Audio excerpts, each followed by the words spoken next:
Hey everyone, I am Matt. Welcome to my truck. I am headed over White Pass right now in central Washington on State Route 12, and I am on my way to pick up a project vehicle that I purchased just a couple of days ago. This is a really remote, very picturesque, scenic pass through the Cascade Mountains, kind of driving right in between Mount Rainier and Mount St. Helens in central Washington. It's late spring here, and there's still plenty of snow up there on the mountain peaks. So what did I purchase?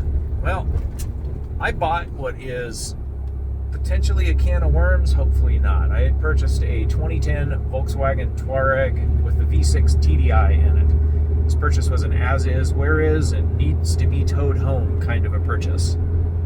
Now, I had no intention of buying a Volkswagen TDI. I have owned a few in the past. I like them. I've never owned the 3.0 V6 TDI.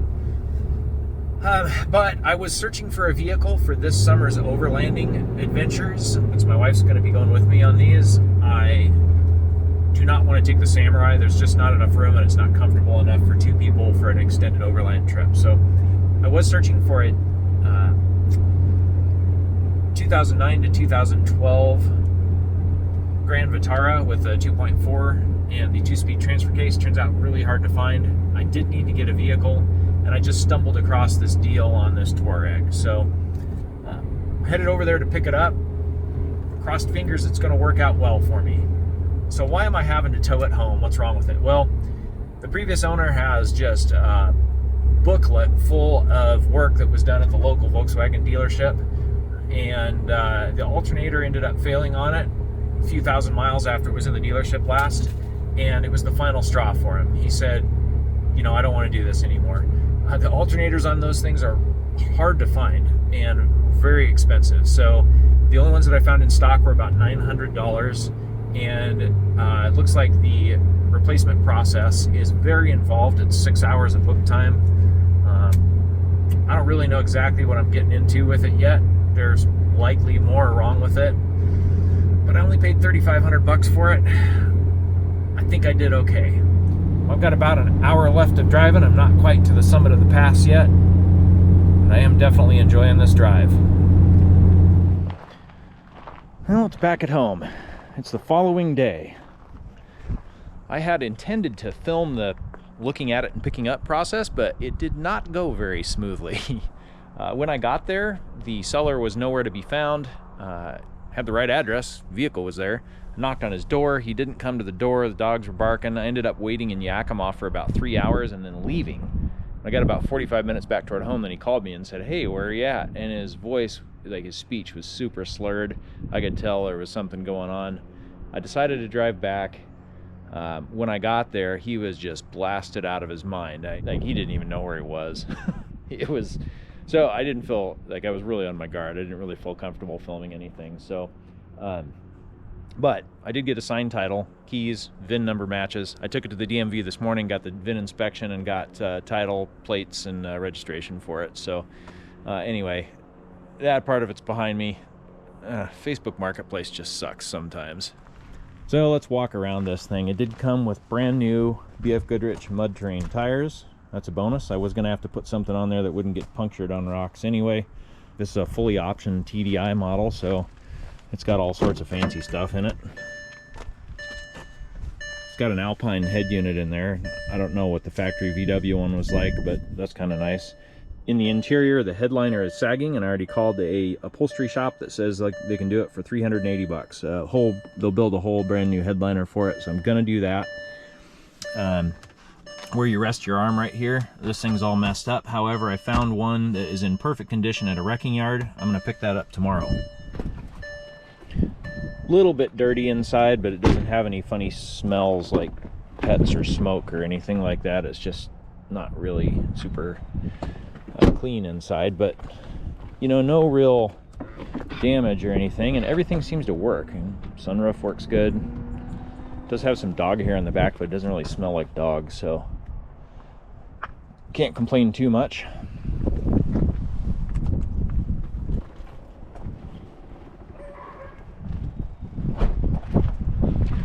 But I did take it for about a 20-minute test drive here this morning after I got to the DMV, and it runs great.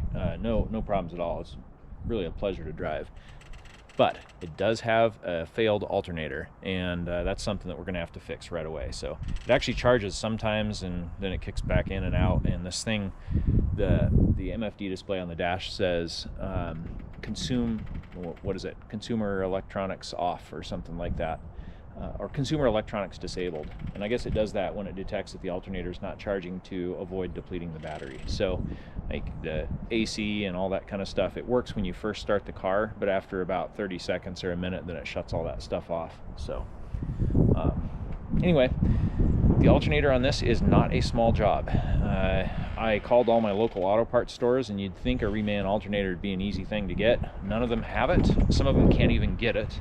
The one auto parts store that can get it, it's a special order, and it is $900 for a reman alternator for this thing. That is ridiculous. Well, there it is. The alternator is impossible to see. It is down underneath all this crap, kind of in the center. I don't know, not quite in the center, on the passenger side, down at the very bottom. From what I've been told, it does not go out through the fender skirt, and it cannot go straight down either. It has to come up through here. So I don't know, I guess I'll remove this charge air piping, the radiator fan and shroud, air box, and other crap. Yeah, this is going to be awesome.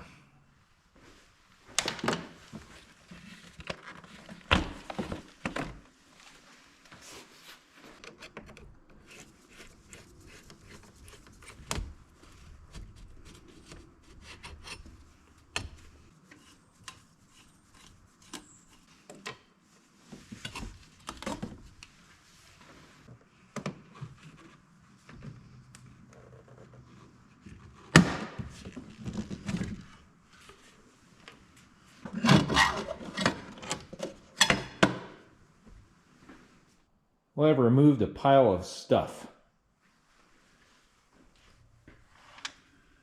I've actually got a fair bit of room in here where the alternator is now. It's definitely going to come out up here. I didn't have to remove the radiator or anything. I did have to pop the upper radiator hose off and a couple other coolant lines that go across here. So I have lost a little bit of coolant, 1 quart or something like that. I also think that the reason the alternator failed is there's a major leak coming from this valve cover right here. I don't know if it's a valve cover gasket or some of these injector gaskets or what, but there's a ton of oil down there, and the back of the alternator is just caked with it. I'm sure it's just got a stuck brush. So I actually really wanted to film this, and I tried, but I just couldn't. There's so little space down in there. I don't know. There was just no way to get a good camera angle in there. So yeah, basically I removed all this crap. Now I got some room. Gonna pull the alternator out. Well, fast forward 9 days, and this new alternator just showed up in the mail.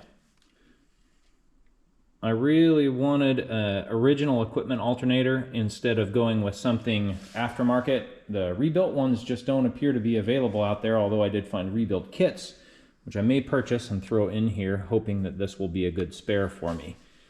I did purchase an exact part number match.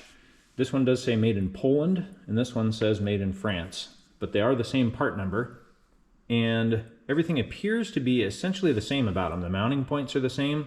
The plugs are the same, the charging stud's the same, pulley's the same, case looks right, everything else. It did arrive in a branded Vallejo box, so I'm happy about that. Doesn't appear to be gold plated, although the price would indicate that maybe it was. There is one thing that I noticed, and that's that this plug only has 1 pin in it. This plug has 2. Initially that concerned me, however, when I looked at the plug that plugs in here, there's only 1 wire going into it, and it is on this terminal right here. So this one wasn't even being used, even though it existed on the original alternator. So anyway, I'm reasonably confident that I got a good original equipment alternator, and hopefully this thing will last forever, because taking it out really sucked bad, and I can't imagine having to do this on the side of the road somewhere. Hopefully that thing is the right length. I'll check it before I put it in. And I did feel all of the idler pulleys. One of them was making a grating noise, this one right here. In fact, it's actually hard to turn now. That's weird. Huh, it was spinning freely before, but it was making a grating noise. Now it won't turn at all. Huh. Well, good. I'm glad I got a new one. Again, not terribly difficult to find, but $70 from the Volkswagen dealership. That's a little bit insane for this thing right here. So anyway, got all the parts I need. Let's try and throw this thing back in the Touareg. It's crazy how much oil showed up on the floor. I haven't done anything to open up any place that should leak oil. It's crazy to me. That's just how much oil is coming from, dripping down from the engine. This thing's leaking like the Exxon Valdez. I'm being super cautious here because I did not disconnect the battery. You might ask why I'm doing such a foolish thing. It's because the battery is a pain in the ass to disconnect too. It's located under the driver's seat and it requires seat removal. So I'm tightening up this lug, being very cautious not to hit any surrounding metal pieces here. Seems to be working.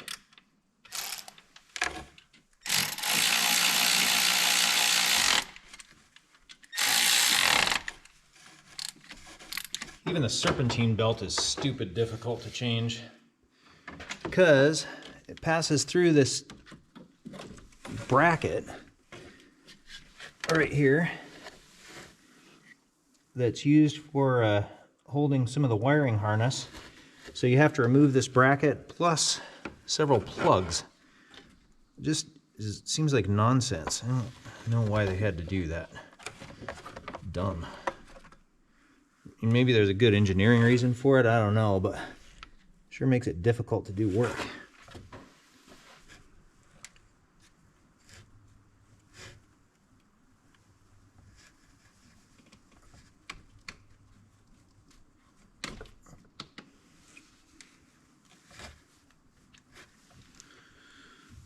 This was one of the more difficult things to Take out. Hopefully it goes back in easier than it came out.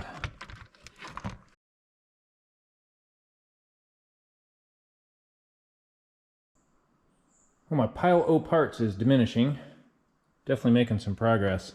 I tried to film it, but again, it is hard. And besides that, I had to take things in and out several times. So I discovered that, at least the way that I did this, that charge air pipe right there actually has to be sitting down in there, not bolted to the fan shroud, loose, and then you slide the fan shroud in, and then you bring it up and bolt it into place. So anyway, I took it apart and put it together a couple times before I figured that out. But definitely making progress. Man, this is a ridiculous job. I mean, it's not that hard. It's just dumb. Like, how much work has to be done for such a little stupid thing is just dumb. Well, I think we're at that point. Again, I apologize for not filming more of this. It's just difficult to film. Not a lot of room in there, but I think I've got everything all back together. I have not yet topped off the coolant. I'm sure it's got enough in there. It'll probably give me a low coolant warning, but I need to go get some distilled water. I probably, drained a couple of cups of coolant out of it, and when I back it out, I'll blow that coolant out of the top of the fuel filter there. But I think we'll get a voltmeter and hook it up to the jumper posts right there, take a voltage without the engine running, and then fire it up and see what we get for voltage, and that'll kind of be the alternator test. But really, I guess the big test is making sure that the battery light doesn't come on. So let's throw that on there and then fire her up. All right, let's see what we got here without the engine running. 12.75 volts. Let's fire her up. See what we get.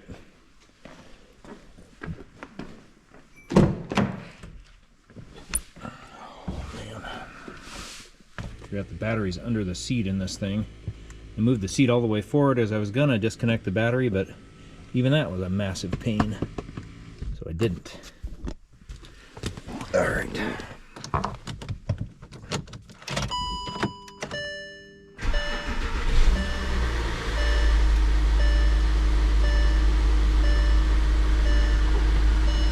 Well, we got 13 volts on the voltmeter.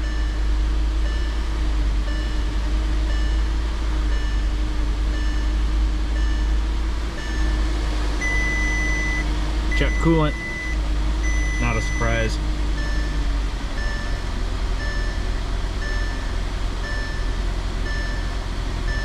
Yeah, see, I never saw 13 volts on there before.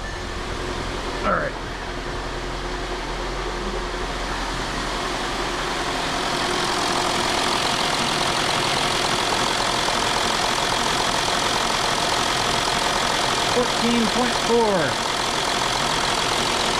All right, our new alternator is working. I'm gonna take this thing for a test drive. The test drive went perfect. I drove it into town, got some distilled water from the grocery store, and topped off the coolant reservoir, and that took away my coolant, or my check coolant warning on the MFD. But yeah, no problem. So that it also took away the check engine light. There's no check engine light anymore. I kind of suspected that might be the case. The fluctuating voltage might have been wreaking havoc with like the glow plugs and stuff. So yeah, I think I'm gonna wrap this video up there. There is gonna be some more videos coming with this this Touareg. So I do have a tune coming from Malone Tuning that's gonna allow me to do some deletes, and then also it's a stage 2 power tune. So it'll be really interesting to see what this thing feels like with over 500 foot-pounds of torque. So thanks for tuning in, guys. We'll catch you on the next video.